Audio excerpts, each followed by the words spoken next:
Este espacio hemos platicado acerca de la propuesta del presidente López Obrador, que reiteró, por cierto, esta mañana sobre el hecho de que los consejeros del Instituto Nacional Electoral y los magistrados del Tribunal Electoral sean electos mediante el voto de los ciudadanos, así como usted elige a su presidente municipal, a sus diputados, al propio presidente de la República o bien a su gobernador, que se lleve a cabo de esta misma manera. ¿Es viable?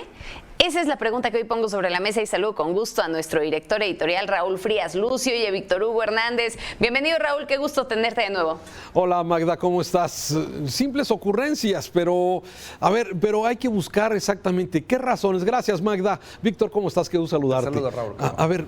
Me parece que entra dentro de todas estas ocurrencias que hay, pero insisto que al escuchar al presidente esta mañana hacer esta propuesta de que los consejeros electorales sean escogidos mediante un proceso de elección, sí, pues vuelve otra vez al mismo tema, Víctor. Le habla a quien de alguna forma el presidente se está dirigiendo. ¿Qué es lo que quiere?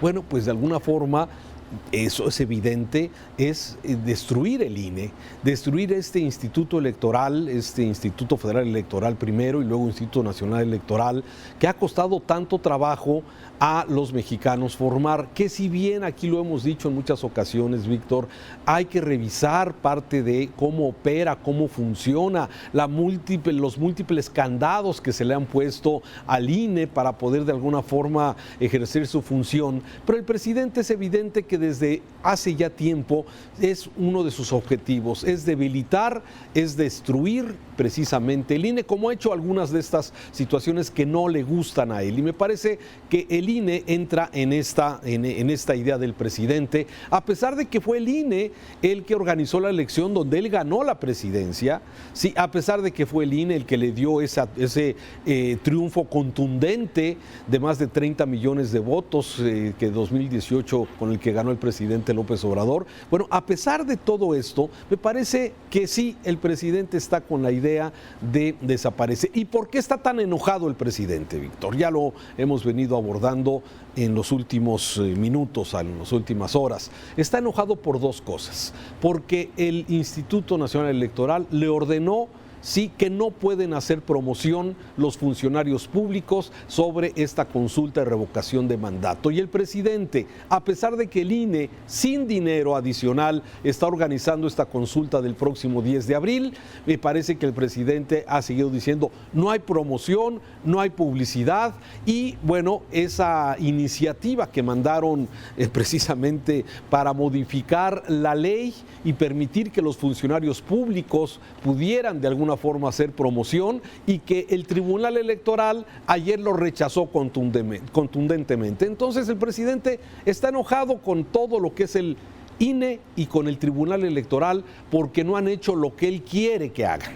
A ver, Raúl, varias lecturas. Una, dices tú el presidente, y es una ocurrencia más, viniendo del presidente y particularmente de Andrés Manuel López Obrador, decir ocurrencia es un tanto quitarle seriedad y quitarle peligrosidad a esta iniciativa definitivamente, ¿no? Porque ya sabemos de qué tamaño son los alcances de Andrés Manuel López Obrador y es una clara y abierta amenaza a una institución que, como tú bien has dicho, pues se ha construido a lo largo de los años.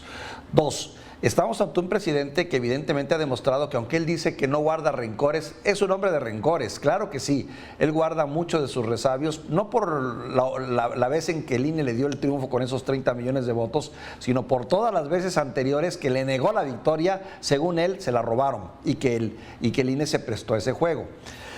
Otra lectura. Los mismos, lo que ahora son las amonestaciones y las llamadas de atención que ha tenido el presidente, las medidas cautelares que el INE con las que ha tratado de frenar este sobrepoder o exceso de actuación del presidente y del poder mismo, pues son las mismas que el mismo Andrés Manuel López Obrador, siendo oposición, fue las que descalificó, criticó y exigió que se cambiaran. Pero bien dice el dicho, no es lo mismo ser cantinero que borracho, y no es lo mismo verla venir que venir con ella. Ahora que estoy en el poder, ahora sí las veo como verdaderos obstáculos para poder gobernar, cuando era aspirante y candidato, no tuvo el menor empacho en reclamar que se hicieran efectivas, porque fue a raíz de sus diferentes fracasos que estas reformas se fueron haciendo. Esa es la otra lectura. Y finalmente te diría algo más. a favor del presidente, eso sí, en este sentido. Sí, yo pienso que el INE sí merece una transformación. Yo no estoy de acuerdo en que esté representada por los partidos, que sean los partidos quienes ponen a los representantes, porque como muchas otras instancias en este país, terminan capturadas por los intereses políticos de partidos que sinceramente hace mucho dejaron de representarnos. Tendríamos que encontrar otra manera. Interesante la lectura, pero ¿será como está proponiendo el presidente en esta idea de que entre ayer y hoy ya ha soltado varias ideas? Una es que se elijan estos representantes electorales ante el Instituto Electoral, sí, a partir del Poder Judicial, del Poder Legislativo, del Poder Ejecutivo. Es decir, a ver, no seguiría de alguna forma capturado por el tema de los partidos políticos. Con eso no se salva el tema y peor tantito. También cada uno de los diferentes poderes tendría también intereses específicos en nombrar precisamente representantes de algunos de los sectores para representar ante el Instituto Nacional Electoral. A mí me parece, sinceramente pienso que sí, lo sigo llamando una ocurrencia, pero tomo con mucha seriedad esto que me estás comentando, en el sentido de que sí, puede ser una ocurrencia, pero de esas ocurrencias ya hemos visto cómo ha venido ocurriendo desde esas consultas a mano alzada para poder acabar con algún proyecto, como el tema del aeropuerto, como el tema de las estancias, como el tema de proyectos importantes de movilidad en la zona de la laguna, por ejemplo. Todo ese tipo de cosas que hemos visto que a mano alzada con una supuesta consulta popular, bueno, se puede de alguna forma modificar y hacer lo que el presidente finalmente quiere. Me parece que en el tema del INE, que está cantada desde hace ya tiempo la molestia que tiene el presidente en este sentido, porque, mira, con la próxima consulta simplemente no va a quedar bien el INE de ninguna forma. Si la consulta tiene una buena cantidad de personas que vayan a participar a la consulta, independientemente del sí o del no, simplemente que vayan, eso va a ser malo. Si van muchos, malo. Si no van, malo. O sea, el INE va a quedar mal de cualquier forma.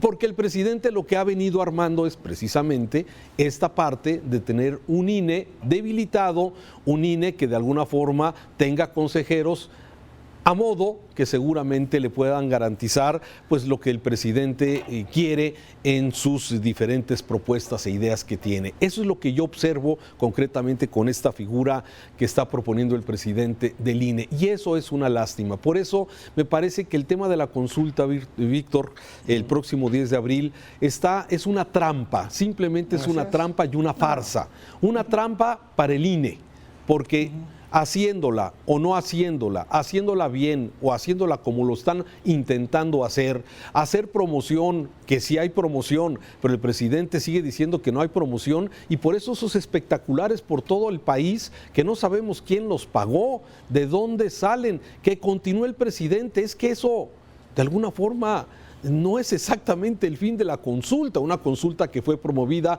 por el mismo presidente, por el mismo partido Morena, mientras que ese ejercicio sirve cuando hay una inconformidad generalizada por el tema de un presidente. Entonces, me parece que sigue siendo simplemente una trampa, una farsa, y de alguna forma lo que se busca es debilitar este instituto electoral, como ha venido sucediendo con otros organismos independientes. Yo le veo dos valores, Raúl, te los comento. Dime. Uno, en sí, el hecho de que se haya instituido la figura de la revocación de mandato. Creo que es una gran herramienta y un gran avance social. ¿Estarás de acuerdo conmigo? Imagínate si hubiéramos estado en el tiempo de Peña Nieto, por favor, la revocación hubiera sido muy oportuna. Y si se extiende a los gobernadores y a los alcaldes, caray, hombre, va a ser magnífico, porque los vamos realmente a poder castigar cuando hagan mal su trabajo. Creo que en ese sentido es valiosa. Segunda, como también es valioso el hecho de incentivar todo lo que sea participación ciudadana, la acción participativa del ciudadano, que se involucre en los procesos de la política, también se me hace algo muy positivo. Desafortunadamente, este proceso en particular está viciado por las razones que tú ya señalaste. Desde el origen. Propuestas por el propio presidente, impulsada por los propios morenistas, en un momento en el que el presidente goza de cabal mal salud política, en fin, creo que no viene al caso, es un desperdicio de recursos, de tiempo, y es nada más preparar el terreno y el tapete para que el presidente pueda estar empoderado y poder tener y llevar a cabo las reformas que quiere hacer en el futuro, que ya sabemos que también son reformas importantes, ¿no? Y con un alto costo, Víctor, 1.500 millones de pues pesos. Sí, que bien podrían ir a 1.500. medicinas, o bien podrían ir a las escuelas, o bien podrían ir a la salud, en fin, pero bueno, pues así es el poder. Y el otro concepto que te decía en cuanto a ocurrencias, bueno, pues las ocurrencias de un presidente generalmente, cuando son verdaderas ocurrencias, generan verdaderas tormentas políticas y sociales que pagamos todos los mexicanos. Sí, me parece que es precisamente el costo. Me parece que dentro, y resumiendo parte de lo que está ocurriendo, me parece que puede pasar o no puede pasar, porque ahora es la discusión si en el Congreso va a pasar y si en el Senado se puede frenar una propuesta de este tipo. La verdad es que no lo sabemos. Estamos entrando ya, digamos, a la última etapa del presidente López Obrador. Hemos visto cómo se ha mermado algunas de sus, digamos, de su popularidad, a pesar de que sigue siendo muy popular, pero ya en la acción del gobierno hay muchas resistencias y desde luego las agendas pendientes, como el tema de seguridad, el tema de educación, el tema de salud, que no hay y que no hay de alguna forma una respuesta contundente con el tema precisamente de la violencia. Entonces me parece que estamos entrando ya en momentos interesantes políticamente, pero que el presidente quiere de alguna forma tener este ejercicio para reforzar su popularidad, desde luego, en este personaje con sus características tan específicas de centrar todo el poder hacia una sola persona. Me parece riesgoso, peligroso, claro, de ocurrencias y desde luego con riesgos hacia el futuro del país. Sí, Raúl, yo te comentaría, mi comentario final sería esto: quiero pensar como un ciudadano bien intencionado que quiere lo mejor para su país y para una democracia imperfecta y en proceso como la que vivimos actualmente.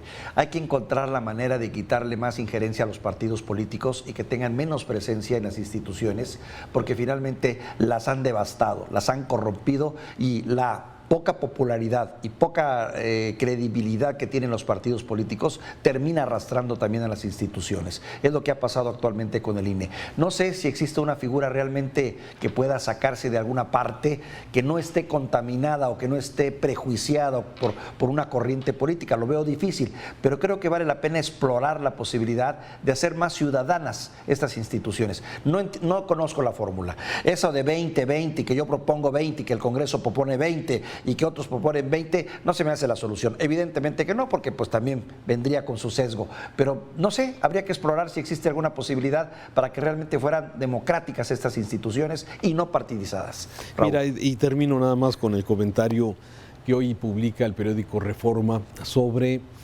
cómo se han escogido en 17 naciones del mundo, de acuerdo a su avance democrático, ¿sí?, cómo se han escogido precisamente a estos organismos electorales. Sí, en 217 países.